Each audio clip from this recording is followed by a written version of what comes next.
go ahead and pitch your case. Yeah. Make it full screen if you can. Yeah, I'll just make it. I'm just not getting. Yeah.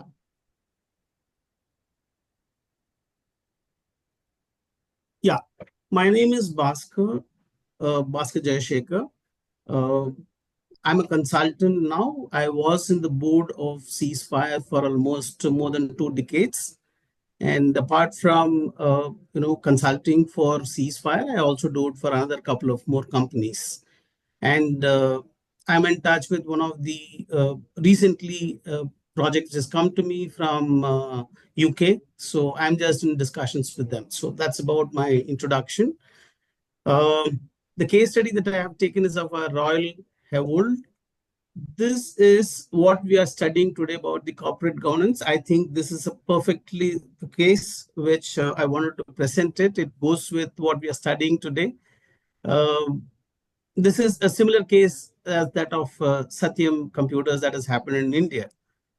The company is Royal Ahold. It founded in 1887 in Netherlands. It's a retail industry, basically supermarkets and grocery chains. The presence or the reach, you can say it's in Europe, US, and Latin America. And the notable brands they're dealing with is Stop and Shop, Giant, and Albert Heijn. In early 2003, Royal Ahold had disclosed a massive accounting irregularities that shocked the investors and regulators, in the sense that a lot of manipulations have happened, and they have reported that in 2003. This has happened between 2000 and 2003. They have overstated their earnings by over 1 billion euro between these years. Illegally reported 100% revenue from joint ventures it did not fully own, notably from US food service, violating accounting standards. They falsified the suppliers' rebates at US food service, booked as an income in advance, in the sense that whatever the promotional offers that is given by suppliers, they have counted that as a income in advance. That's one of the major things that they have done it, which they subsequently reported it or disclosed it. Basically, what led to this is an aggressive growth targets given by the executives, which has led to this manipulations to meet the expectations. That's the bottom of it. Their CEO, Van, and CFO, Michael Moore, both of them have resigned subsequently. Company stock value dropped over 2/3. Investigations by SEC and Dutch regulators happened as a consequence to this. Royal Ahold restated their earnings downward by 1 billion euros. That's a huge consequence that has happened. The legal and the financial fallout, so to say, is they paid $1.1 billion to settle their shareholders and lawsuits in the US. Executives were prosecuted, which is their CEO Van Der, and others were found guilty of false reporting but received suspended sentences. The scandal severely damaged the credibility in the financial market about the Royal Ahold. That's a huge fallout on this. The recovery and the restructuring which has subsequently happened is they overhauled their total corporate governance and internal controls. They have divested of underperforming assets. Whatever they felt that it is not required anymore, they've just divested that. They've refocused on the core markets. By 2016, it merged with Deleuze Group, forming Ahold Deleuze as one of the world's largest food retailers today. Key takeaways of this case is corporate governance matters. Weak controls is actually a big risk. Joint venture transparency, which is crucial for any accrued financials. Recovery is possible the way it happened with Ahold and Deleuze, emerged stronger. And that's the the pointers. Thank you so much. Any well covered, short, sharp, if possible, if you are in right place. Yeah, I will wait. Oh,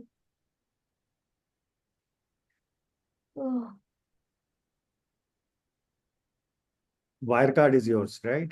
yeah, Wirecard is mine. Very interesting story there. Can Again, you can you by the see way, my both screen? of them today is, even though it's a UK company, the other company was, but actual company is of France, the vendor, etc. Sorry, France, I'm saying Germany. Wirecard is also a Germany episode. Can you see my screen? Whenever some fraud or some failure happens, it is the system failure as such. That is my understanding of the subject is. So this particular case study is very interesting. So let's begin with the case study, then you will realize how where the system had failed. Well, Wirecard is a company, German-based company, and it was there in the payment business. They were in the financial services, basically payment processing. Since I am also working with one of the fintech, so it was very interesting to me कि fintech में होता क्या है, या कैसे fraud कर सकते हैं. I also hail from IRCTC, which was one of the time online payments. Mein, they were the leaders. They are the leaders. Still, they are the leaders. And they were actually doing the electronic payments, and they were into the banking, card insurance, mobile payment also. Their growth was so rapid that they became in the DX index in the 2018 at the number 30. And their core business was online payment, and initially for the high risk sector, which normally payment industry does not do. Because as a payment head, I have never gone for a high risk kind of a sector. Expansion, they tried to expand in the Asia, Middle East, and North America. While they were expanding their feet in the Asia and Middle East, there they were stuck up. And their strength was the solid fintech solution and the IT technology they had. And this is the market cap. They had something about the company, and they reported this much revenue. EBITDA margins, as you can see, were very, very high. This was in somewhere in the 2020. And they have more than 5,000 employees, and the customer. Actually, for any payment industry, it is very important to know how much merchants are on board. For them, more than 2.5 lakh merchants were on board, which is a good number. Although these numbers are pretty high in the India for the Just Pay or the Bill Desk, who are actually the payment master these days. And they were also there in the stock exchange. Who were their major competitors? What battle they were fighting at? उनको इतनी जल्दी क्या थी इतना आगे आने की जिसके लिए उन्होंने इतनी हाई तौबा में चाहिए? Issue was that because every business has a cooling period and a growing period. Why they were jumping? They had a competition basically with the PayPal and the Worldline in Ingenico in the France. Wirecard did what? They tried to evaluate and outpace these firms aggressively, expanding globally, especially in Asia, Africa, and Latin America. They were in a hurry to do so. And when you are in a hurry, you tend to make mistake. So why the management was in a hurry to show profit? There were multiple pressure. One was that after they had replaced one firm in that index, they wanted to retain that slot. Mooch ki ladai. Wirecard faced enormous expectation to deliver rapid and profitable growth. That was a very big pressure on the management. They had a acquisition strategy. आए पाए बाएं करके इन्होंने जो है companies acquire करी. It kept announcing acquisitions in less regulated market as well. They said India. I beg to differ here. That is why I have highlighted, because I find India was a very regulated market, because I've been interacting with the RBI also on the prepaid solution and the paid solution for long. When the industry was growing, we as IRCTC had started it, and I find it is a very regulated kind of a market where we didn't have a much flexibility. In fact, prepaid card tried to mutilate the system, which was heavily controlled by IRB. That is my experience. The inflated earnings they had shown because third party acquiring thing in operations way. So half of the reported revenues were on those lines. And the executive, the Marx, this Braun, he was a major shareholder also. He was obsessed to see the stock price growth. Share when you are on the helm of the affairs, you see, आज मेरा stock price कितना था. So when every day when your stock price rises, then you are very happy, and so is the day.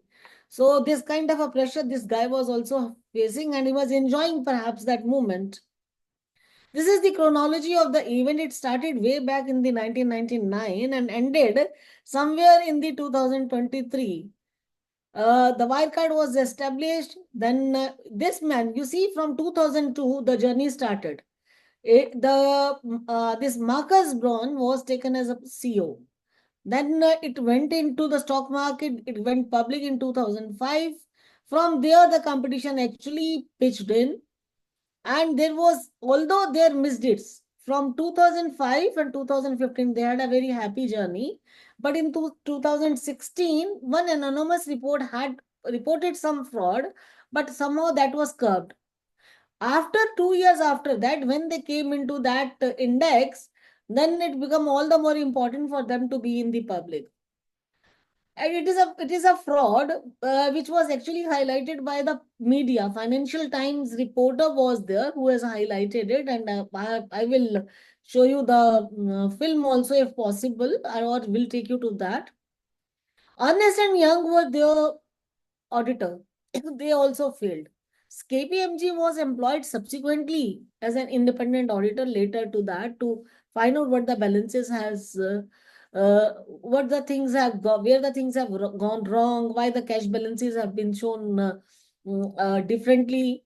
There were many missing funds. Wirecard announced that they have 1.9 billion unaccounted for, allegedly held in the trustees' account somewhere in the Philippines. And this was authenticated by KPMG audit also, where they had given a public statement. CEO finally resigned, and the fraud was admitted by the company, and there was an arrest. The guy was arrested. Sorry. He was arrested. Then the company filed the insolvency. Their assets were put on sale. Then parliamentary inquiry also happened, and the trials also started where they got some punishment. Highlights of this case is that this actually this had started in the 2015, but highlighted in 2020, where KPMG verified that there is they could not verify 1.9 billion euros, not dollars, euros. And Wirecard also admitted key stakeholders who were affected were investors, of course, because losses were majorly to them. And it was to the tune of 20 billion to the investors because they were responsible for the market cap. And employees, they lost their job. Customers, there was a disruption in the payment services, especially the refunds. Whenever any payment industry gets hit, your refunds and the chain gets affected. I have seen during the COVID, when there were no movement for the 7 days, entire refund chain got disrupted, and it took me nearly 30 days to bring it back to the form. Then regulators also failed. What was the role of a German authority? BaFin is the German authority. They were criticized for inadequate supervision. The way we are doing to SEBI now for this new case of the e-vehicle episode. Government response was cold, but they considered bailout days before the collapse, and there was a political fallout also. Inquiries also happened. There was what was the financial magnitude? 1.9 billion euros unaccounted. There was a debt to the Wirecard owners, creditors had a debt also, that is 3.2 billion euros. And market cap stock value plumbed to by 90%. Illegal proceedings started, which is normally happens. And what is the result actually? Maybe I have not seen in India very aggressively, but in the other, perhaps I presume that some they were charged and might not have been exonerated by now. Who was the whistleblower? It is the media. And this was the guy who was actually whistleblower. And he has shown a very good documentary. If you have time, please go through that. I have gone through. So he has also, Business Insider summary has also given it, and Reuters has also mentioned it. What were the irregularities noticed? There were 3 irregularities noticed, which were later on rectified by the KPMG. There was fictitious revenues. There was a creation of a fake transaction to inflate the revenue. अपनी revenue बढ़ाना बहुत आसान होता है, fictitious sale दिखा के उन्होंने बढ़ा दिया. Non-existing cash balances were shown, which were later found down in the trustees' account. There was round tripping also, artificially boosting the sales. That is why their revenues were going up. And it was being done in a cascading manner. The auditor's complicity, Ernst and Young failed to detect it, and there was regulatory failure also. Ernst and Young also failed. They were the appointed auditor of the this company, Wirecard. It repeatedly signed off the Wirecard's annual accounts, including the existing of the infamous 1.9 euros billions. Their audit relied heavily on the documents provided by the third party. They were never found to be forged. Perhaps they have not visited the place. They have not physically checked. कोई bank नहीं गया लगता था मुझे जो पढ़ के लगा. Ernst and Young finally refused to certify 2019 account. That was very later stage when the fraud has already taken place. They faced a backlash and they were debarred from many tenders. If I recall correctly, in 2020 we had heard of it and we had debarred them also from participating in our tenders.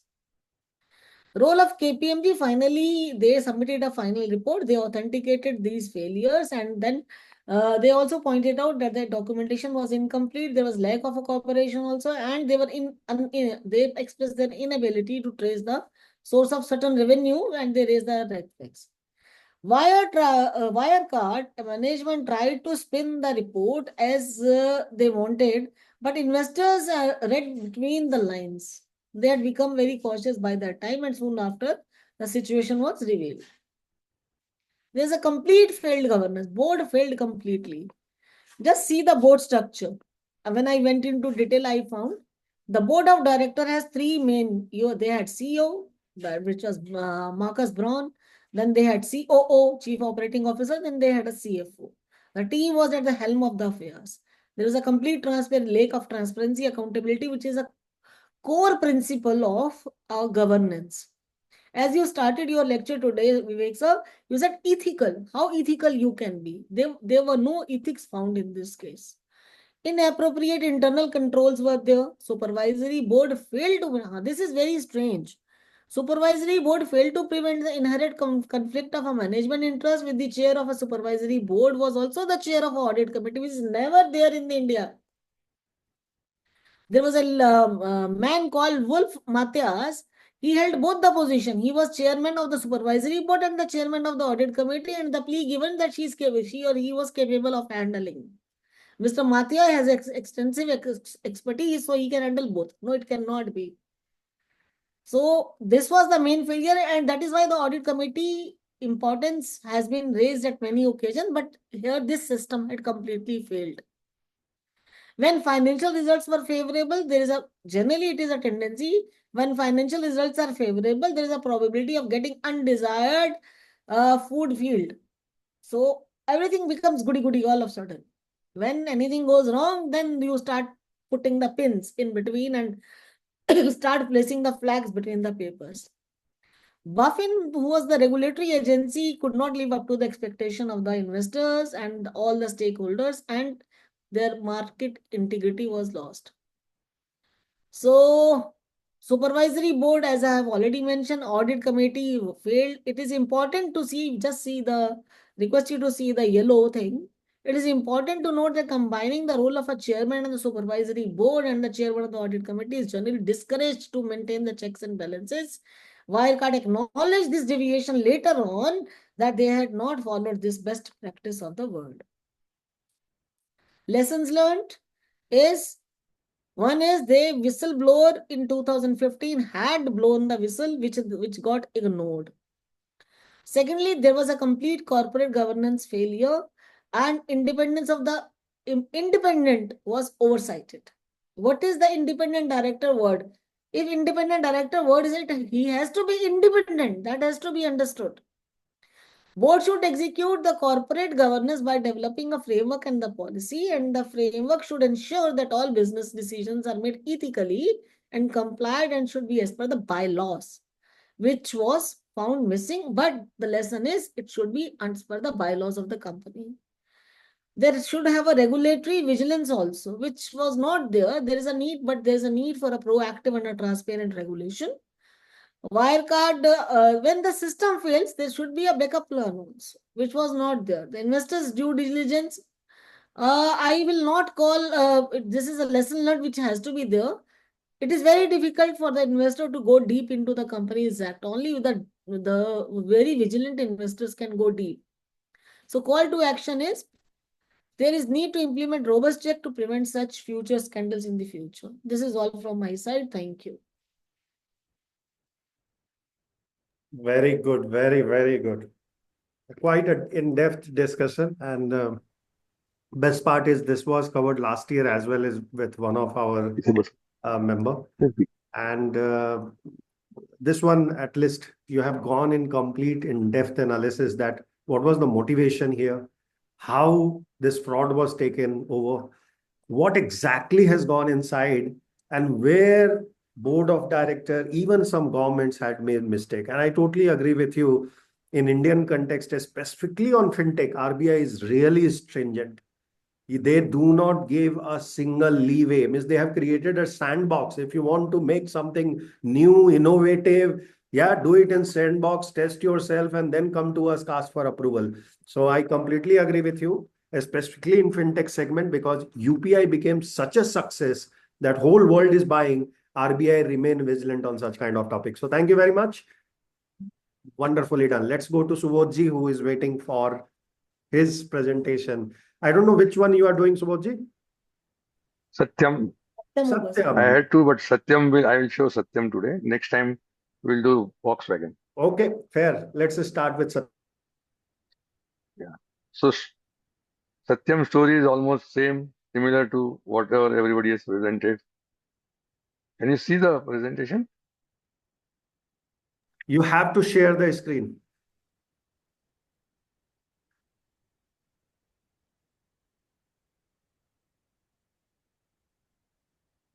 Visible now? You make it full screen, then it will be much better. Visible, sir? Visible. One moment.